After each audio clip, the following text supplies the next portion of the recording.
మీకు ఈ చిన్న ఆలు తెలుసా? ఇవి కొంచెం పింక్ కలర్ లాగా ఉంటాయి. మామూలు ఆలు వేరే, ఇవి వేరే ఉంటాయి. వీటి టేస్ట్ మంచిగా ఉంటుంది.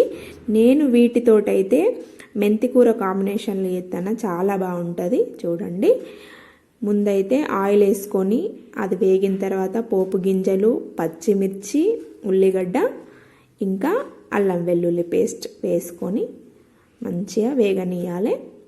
ఇది వేగిన తర్వాత పసుపు వేసుకొని ముందే కట్ చేసి పెట్టుకున్న ఆలుగడ్డలు కూడా వేసుకొని కొంచెం ఒక 20% మగ్గనిచ్చేదాకా ఉంచుకోవాలి.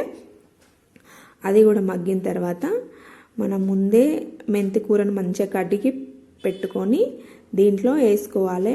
మెంతి కూర ఎట్లా అంటే అందరూ వేస్తారు, కాకపోతే అది అంత పచ్చి పచ్చిగా ఉండద్దు. పచ్చిగా ఉంటే ఆ టేస్ట్ అనేది మంచిగా ఉండదు. ఎప్పుడైనా మెంతి కూర ఏ కర్రీలో వేసినా కూడా అది మొత్తం వేగాలి. వేగకపోతే అది చేదు వచ్చి ఆ కూర అసలు బాగుండదు. అందుకే మెంతి కూర చాలామంది తినరు. తినే వాళ్ళకు మాత్రం ఎంత టేస్ట్ ఉంటుందో తెలుస్తుంది.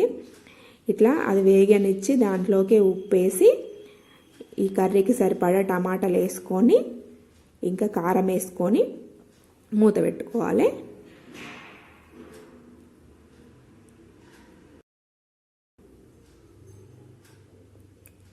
నేనైతే కారం వేసిన వెంటనే కలపను. ఎప్పుడైనా మూత పెట్టుకొని ఒక 2 మినిట్స్ ఉంచి తర్వాతనే తీసి కలుపుతా. నాకెందుకో ఇట్లా మంచిగా అనిపిస్తుంది. మీరు కూడా ఒకసారి ట్రై చేయండి, మంచిగా ఉంటుంది.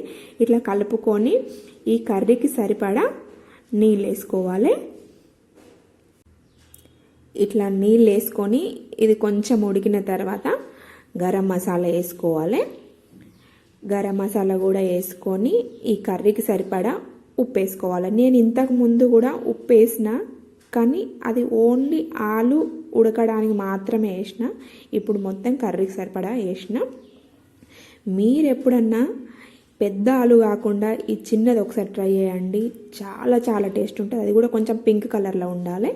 ఇప్పుడు అయిపోయింది కర్రీ. కొత్తిమీర వేసుకొని బంద్ చేయడమేగా. కర్రీ అయితే రెడీ అయింది. చాలా టేస్టీగా ఉంటుంది. ఒకసారి ట్రై చేయండి. సబ్స్క్రైబ్ చేసుకోండి ప్లీజ్.